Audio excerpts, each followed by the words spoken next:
Olá, amigos, tudo bem? Mais uma vez estamos juntos para o estudo da Palavra de Deus. Hoje, o juízo final.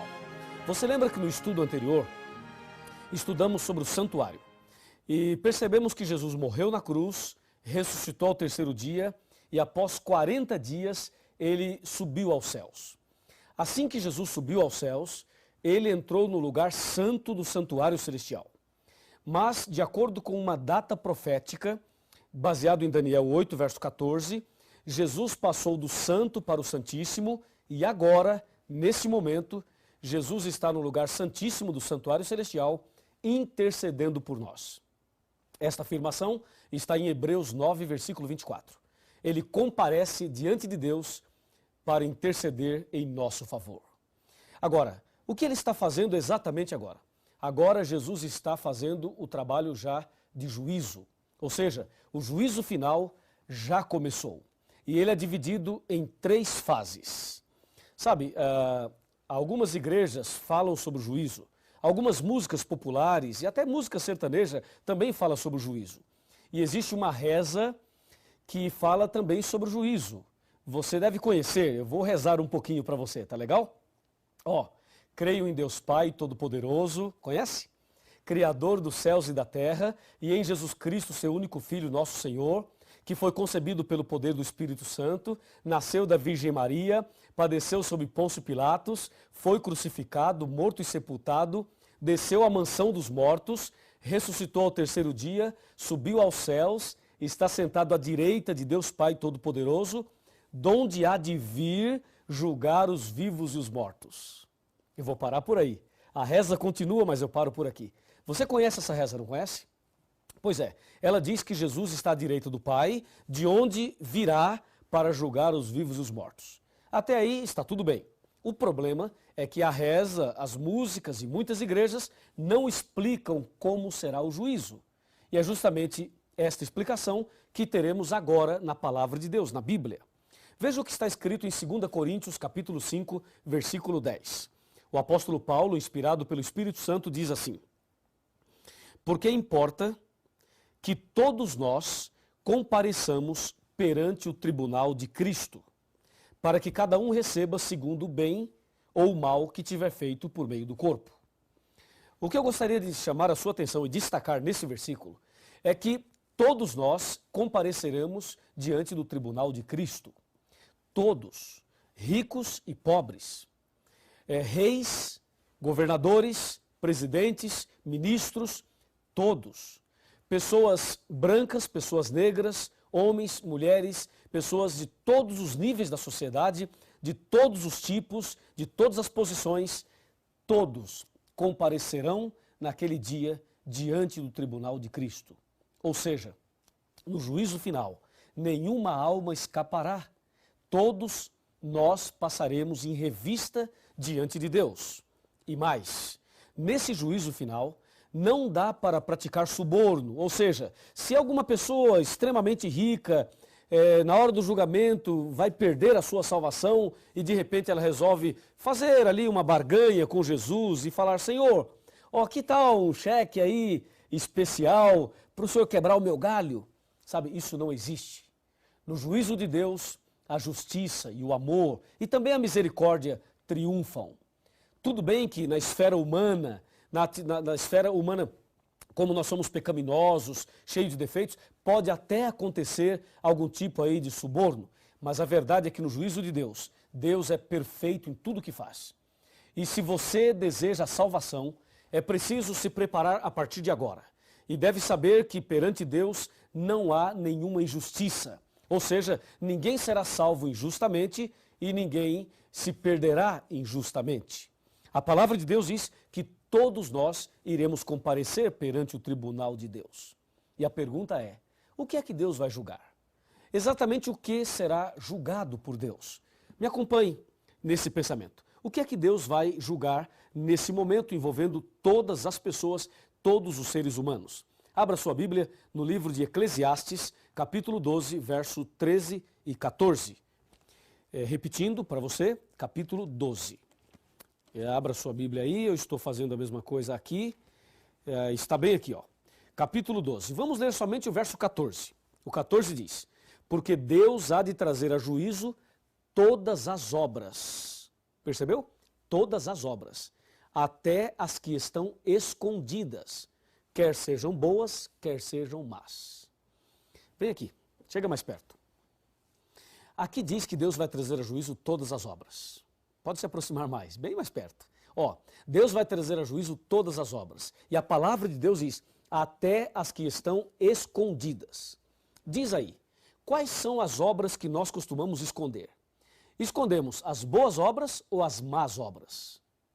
Com certeza, as que nós mais escondemos são as más obras. E aí, você já cometeu algum pecado e escondeu? Existe algum pecado escondido na sua vida? Que o pastor não sabe, que a liderança da sua igreja não sabe, e que a sua família não sabe, e que o seu marido não sabe, ou a sua esposa também não sabe? Alguma coisa que você fez que você escondeu, deixou escondido ali? Sabe quem fez isso no passado? Foi o rei Davi. O rei Davi praticou um adultério, depois mentiu, depois mandou matar o marido daquela mulher e escondeu esse pecado. Escondeu durante muito tempo, até que um dia o profeta Natan veio visitá-lo. E ao visitá-lo, o profeta Natan lhe contou uma história e depois revelou a Davi que o pecado que ele havia escondido não estava bem escondido assim. E aí se cumpre o texto de Jesus que diz, não há nada encoberto que não seja descoberto, não há nada oculto que não seja revelado. E o profeta Natan olhou nos olhos do rei Davi e disse, Davi, tu és o homem que cometeu este pecado. E aí Davi caiu de joelhos, arrependido, confessou seus pecados a Deus e pediu perdão. E esse momento em que ele se arrependeu está no Salmo 51, quando Davi diz, Deus, dá-me um coração puro e renova dentro de mim um espírito inabalável. O juízo final envolve a todos e Deus vai julgar todas as obras, até mesmo aqueles pecados escondidos. Hoje você saberá como agir, o que fazer para na hora do juízo receber a absolvição, o perdão, a salvação. Então vamos analisar juntos todos esses detalhes. O que fazer, como agir diante do juízo, tá legal? Então vamos abrir a Bíblia e vamos saber detalhes do juízo e saber como devemos agir. Me acompanhe, por favor. Me acompanhe aqui. Aqui está. Aqui diz que Deus vai trazer a juízo todas as obras. Pense um pouquinho. Desde que você nasceu até agora, quantas palavras já falou? Quantos passos já deu? Quantos pecados você já praticou? Quantas coisas boas você já fez? O que se passou na sua vida desde o seu nascimento até agora? Se o juízo final terminasse hoje para você, você estaria salvo ou perdido? Você estaria com a salvação garantida? O que você acha? Pense aí. É o seguinte, se você está em dúvida, se alguma coisa te preocupa, então calma. Nós vamos agora analisar estes detalhes do juízo final. Primeiramente, quem é quem no juízo final? Quem é quem? Quem é o juiz? Quem é o advogado de defesa? Quem é o advogado de acusação? Quem são as testemunhas? E quem são os réus? E qual é a lei usada por Deus como norma no juízo final? Vamos saber quem é quem? Isso está tudo na Bíblia. E eu convido você para me acompanhar nessas leituras e saber então o diagrama do juízo. Quem é quem no juízo final? Para você entender muito bem isso, é preciso saber que o juízo está dividido em 3 fases. A primeira fase está em Apocalipse 14, versos 6 e 7. Abra sua Bíblia, Apocalipse 14, versículos 6 e 7. Está aqui, ó.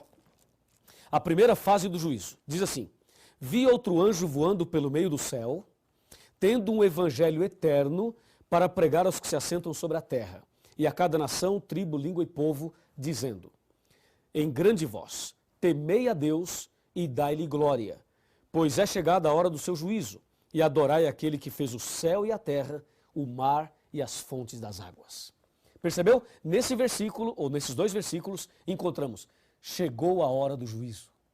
Então aqui temos a primeira fase do juízo, que é o juízo atual, presente, que acontece agora. A segunda fase do juízo está aqui no Apocalipse capítulo 20 e no versículo 4. Aqui diz: vi também tronos, e nesses sentaram-se aqueles aos quais foi dada a autoridade de julgar. Vi ainda as almas dos decapitados por causa do testemunho de Jesus, bem como por causa da palavra de Deus, tantos quantos não adoraram a besta, nem tampouco a sua imagem, e não receberam a marca na fronte e na mão, e viveram e reinaram com Cristo durante 1000 anos. Então aqui nós temos uma outra fase do juízo que ocorrerá durante os 1000 anos.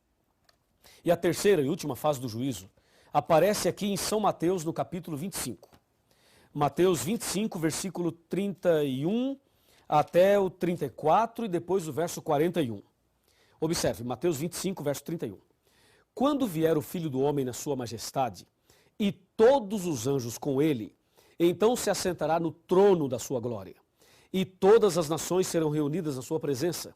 E ele separará uns dos outros, como o pastor separa dos cabritos as ovelhas. E porá as ovelhas à sua direita, mas os cabritos à sua esquerda. Então dirá o rei aos que estiverem à sua direita: vinde benditos de meu Pai, e entrai na posse do reino que vos está preparada desde a fundação do mundo. E agora o verso 41 diz assim: então o rei dirá também aos que estiverem à sua esquerda: apartai-vos de mim, malditos, para o fogo eterno, preparado para o diabo e para os seus anjos. Entendeu? Aqui nós temos a descrição do juízo final, as suas 3 fases. A primeira está acontecendo agora. A segunda ocorrerá durante os 1000 anos. E a terceira acontecerá depois dos 1000 anos. É bom que você entenda que o milênio é um período de tempo que está entre a volta de Jesus e a descida da cidade santa. Essa descrição aparece em Apocalipse capítulo 20. Quando Jesus voltar, então começa a contagem dos 1000 anos. E quando descer do céu a cidade santa, a Nova Jerusalém, então estará terminando os 1000 anos. Então agora, antes do milênio, acontece a primeira fase do juízo. Durante o milênio acontecerá a segunda fase e após o milênio, a terceira fase. Me acompanhe agora e vamos analisar alguns detalhes das 3 fases e saberemos ainda quem é quem no juízo final. Quem é o juiz, quem é o advogado e assim por diante. Tá bem? Por favor, vem comigo aqui para nós analisarmos. Primeiramente, as 3 fases do juízo. Nós já sabemos que Deus vai julgar todas as obras. A primeira fase, vamos chamá-la de investigação. Juízo de investigação, aquela fase investigativa. A segunda fase vamos chamar de juízo de comprovação. E a terceira chamaremos de juízo de execução. Deu para você decorar? Vamos de novo. Investigação, comprovação e execução. São as 3 fases. Lembrando que a fase de investigação está acontecendo agora. E que a fase de comprovação ocorrerá durante os 1000 anos. E a terceira, de execução, ocorrerá após os 1000 anos. A pergunta: quem é quem no juízo final? Eu tenho aqui o diagrama do juízo final. Primeiro, o juiz, na primeira fase, agora, é Deus. Está escrito em Salmo 50, versículo 6. Ali diz que Deus é o juiz. Na segunda fase, durante o milênio, o juiz já não é Deus. Quer dizer, Deus estará ali atuando também, mas, além de Deus, os justos, os salvos, durante o milênio lá no céu, atuarão como juízes. Está aqui em Apocalipse 20, verso 4 e 1 Coríntios 6, versos 2 e 3, que diz: não sabeis que os santos hão de julgar o mundo? Então, na segunda fase, os justos serão juízes. Conforme diz Apocalipse 20, verso 4, quando diz: vi também tronos, e nestes sentaram-se aqueles aos quais foi dada a autoridade de julgar. Então Deus dará autoridade de julgar a um grupo de pessoas. E essas pessoas são os justos, que foram salvos e que estarão no céu durante o milênio. Na terceira fase do juízo, quem é o juiz? O juiz será Jesus Cristo. Conforme diz João 5, versículo 22 e também 27. Ali diz: o Pai a ninguém julga, mas deu ao Filho todo o juízo. Então, repetindo, na primeira fase Deus é o juiz, na segunda fase os justos atuarão como juízes e na terceira Jesus é o juiz. Agora, quem é o advogado de defesa na primeira fase? 1 João capítulo 2, versículo 1, diz que nós temos, o versículo diz assim, ó, filhinhos, estas coisas vos tenho dito para que não pequeis. Se todavia alguém pecar, temos um advogado perante o Pai, Jesus Cristo o justo. Que bênção, né? Então Jesus é o nosso advogado de defesa. Hoje, na primeira fase. Entendeu? Deus é o juiz e Jesus é o advogado na primeira fase. E na segunda fase, quem será o advogado? Na segunda fase, lembre-se, durante o milênio, não haverá advogado de defesa. E na terceira fase, após o milênio, também não haverá. Ou seja, nós só temos advogado para nos defender agora, na primeira fase. Quem é o advogado de acusação, o acusador, na primeira fase do juízo? Na primeira fase do juízo, o advogado de acusação é Satanás. Está em Apocalipse, capítulo 12, versículos 9 e 10. Eu vou ler esse texto para você. Apocalipse, capítulo 12, versículos 9 e 10. Diz assim, o 9. E foi expulso o grande dragão, a antiga serpente, que se chama Diabo e Satanás, o sedutor de todo o mundo. Sim, ele foi atirado para a terra e com ele os seus anjos. Então ouvi uma voz do céu proclamando, agora veio a salvação, o poder, o reino do nosso Deus e a autoridade do seu Cristo, pois foi expulso o acusador de nossos irmãos, o mesmo que nos acusa de dia e de noite, diante do nosso Deus. Portanto, o acusador é Satanás. Na segunda fase, onde estará o acusador? Apocalipse 20, versículos 1, 2 e 3, dizem, ali os versículos dizem o seguinte, que o acusador, durante a segunda fase, ele estará preso. Vai descer do céu um anjo que tem a chave do abismo e vai prender Satanás por 1000 anos. Então, na segunda fase, o acusador estará preso. E na terceira fase, Satanás volta para acusar por um pouquinho de tempo. É o que diz o versículo 3 de Apocalipse 20. Aqui diz, claramente, lançou-o no abismo, fechou-o e pôs selo sobre ele, para que não mais enganasse as nações, até que se completassem os 1000 anos. Depois disto, é necessário que ele seja solto por pouco tempo. Então, depois do milênio, na terceira fase, Satanás volta como acusador, mas por pouquinho tempo. Agora, quem são as testemunhas? As testemunhas do juízo final são os anjos. Apocalipse 5, versículo 11. Os anjos. Na primeira, na segunda e na terceira fase. Os anjos são as testemunhas. E quem são os réus? Claro que os réus são todos nós, não há dúvida. Mas, na primeira fase do juízo, os que estão sendo investigados, julgados nesse processo investigativo, são os cristãos, os justos, os filhos de Deus. Conforme diz aqui 1 Pedro 4,17. Está aqui, ó. 1 Pedro 4,17. Porque a ocasião de começar o juízo pela casa de Deus, ou seja, pela igreja, é chegada. Ora, se primeiro vem por nós, qual será o fim daqueles que não obedecem ao evangelho de Deus? Então, percebeu? O juízo começa pela casa de Deus, pela igreja, pelos cristãos, por aqueles que servem a Deus. É o que diz a palavra de Deus. Então, hoje, os cristãos estão sendo julgados. Na segunda fase do juízo, durante o milênio, os ímpios serão julgados. Na verdade, na segunda fase do juízo, o julgamento é só de comprovação. E na terceira fase do juízo, todos ouvirão de Cristo a sentença final. Os justos ouvirão de Cristo, vinde benditos de meu Pai. E os ímpios ouvirão de Cristo, apartai-vos de mim para o fogo eterno. E por último, a lei. Qual é a lei usada por Deus como norma para o juízo? Tiago, capítulo 2, de 10 a 13, diz que são os 10 mandamentos. Os 10 mandamentos é a lei usada por Deus como norma para o juízo. Se os 10 mandamentos são usados por Deus como norma para o juízo, eu pergunto, o que dizer daqueles que não aceitam a lei, que não aceitam os 10 mandamentos? Como será o julgamento deles? Por isso, é importante entender não somente o diagrama do juízo, mas também a vida de obediência que Deus espera de nós. Então, fechando este estudo, esse pensamento, entenda o seguinte.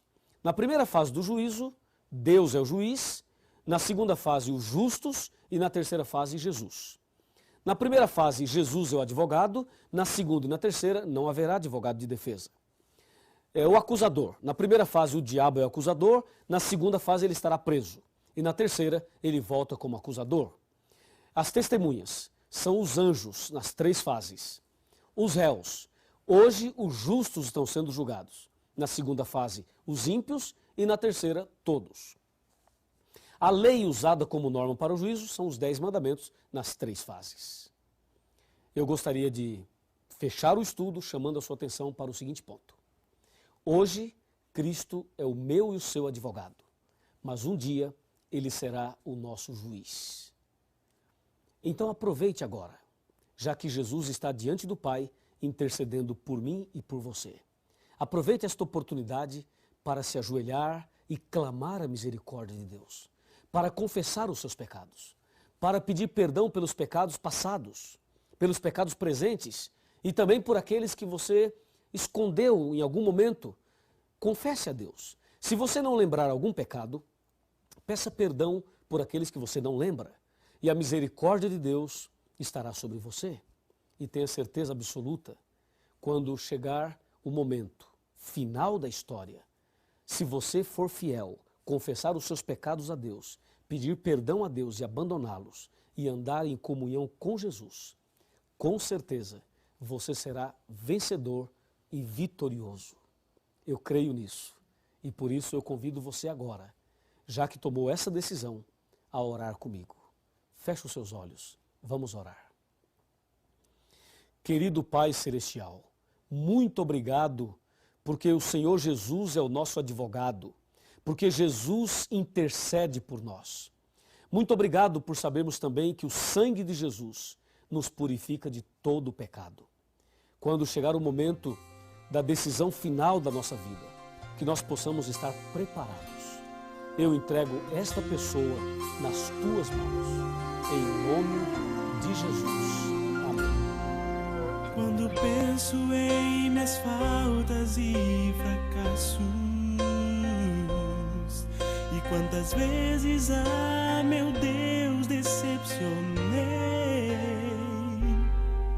eu me sinto incapaz e envergonhado.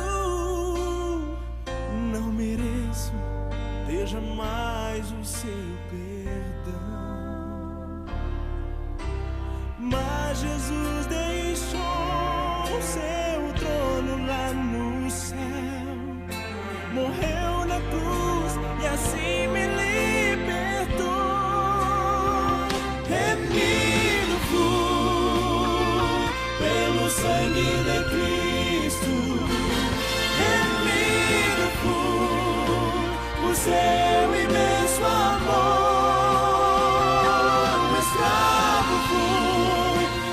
Garras do pecado, Jesus me libertou. Remido fui, remido fui pelo sangue de Cristo.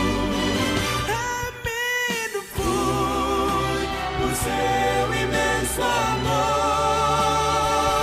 Um escravo fui nas garras